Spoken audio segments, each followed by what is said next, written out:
bilingual education protects immigrant civil rights. In 1864, Congress prohibited Native American children from being taught in their own languages.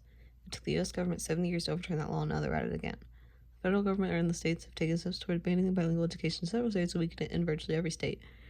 We hope it won't take another 70 years to restore students' right to learn their own languages in school. Silicon Valley millionaire Ron Unz has spearheaded 4 statewide ballot initiatives to ban bilingual education. 3 of these have won and resulted in anti-child policies in California in 1998, Arizona 2000, now Massachusetts 2002. In this latest election in Massachusetts, 70% of the voters approved the English for the Children initiative, which will take bilingual education away from children who need it.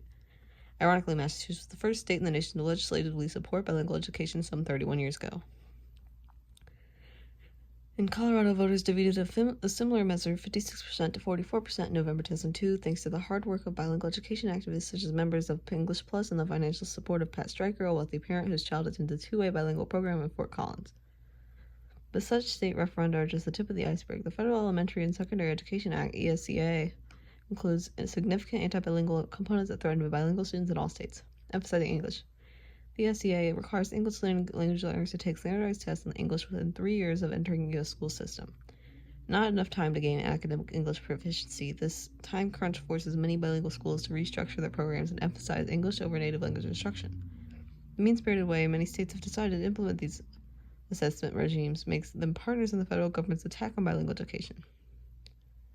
James Crawford, one of the nation's best-known writers on bilingual education, wrote in the summer of 2002 issue of Rethinking Schools that the ESEA was an obituary for the Bilingual Education Act of 1968. He explained the provision of the ESEA eliminated the Bilingual Education Act and replaced it with the English Language Acquisition Act, where the former stressed language development in both English students and native languages and promoted equal access to the curriculum. The latter expects schools to focus on English only. And if these attacks were enough, English-only groups continue to organize to have cities, counties, and state proclaim English as their official language, so such proposals build on public anti-immigrant sentiment and lead to divisive and unnecessary conflicts. Xenophobic policies. It's no coincidence that all of this is occurring to the largest wave of non-English-speaking immigrants in the history of the United States. The current xenophobic policies in our schools and communities are the newest chapter in a long, predictable book. Previous chapters included, among other embarrassments, the outlawing of Native American language in schools in 1864, and the rash shutting down of German bilingual education programs in the Midwest during a surge of nativism around the time of World War I. Many mark the beginning of this new anti-immigrant organizing with the 1994 passage of California's Proposition 187, which made it illegal for children of undocumented immigrants to attend public schools.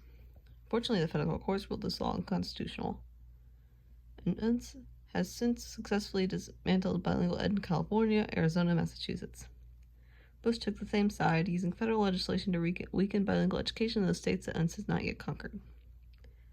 A human and civil right. The current attack on bilingual education denies children a basic human and civil right, the right to learn their native language. Article 29 of the Convention of Rights of a Child, adopted by the General Assembly of the United Nations in 1989, and ratified by all nations of the United States and Somalia, states that the education of the child should be directed to the development of respect for the child's parents, his or her own cultural identity, language, and values. Article 30 states that if a child belonging to an ethnic, religious, or linguistic minority should not be denied the right to use his or her own language. In 1998, the Linguistic Society of America also affirmed this basic human right. It passed a resolution supporting the right of all residents of the United States to have their children educated in a manner that affirmatively acknowledges their native language abilities as well as ensures the acquisition of English. Not only is the right to learn in one's native language a human right, it's a civil right as well. In 1974, the U.S. Supreme Court ruled in Lau v. Nichols that California schools without special provisions to educate minority students were violating the students' civil rights. This decision gave impetus to the bilingual education movement. Policies that harm children and remind the civil right to an equal opportunity in education is clearly valid when children are denied education that is comprehensible. If students are placed in English immersion classes, large chunks of curriculum will be incomprehensible. This violates a basic civil right to equal treatment under the law. We are disturbed by the way voters are manipulated by money and disinformation to vote policies that harm children, but it's difficult to hold individual voters accountable for their actions. However, elected officials who voted for ESEA can and should be held accountable for their actions.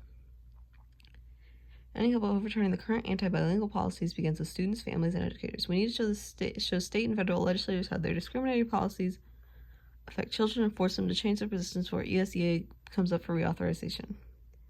As educators who believe in social justice, we think it is important to fight for everyone's human and civil rights. Ultimately, we believe that all children should have the right to learn at least two languages, including their mother tongue.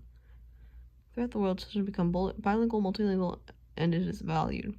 We call upon everyone who believes in bilingual education to testify, organize, and demand that our children's rights be restored and protected.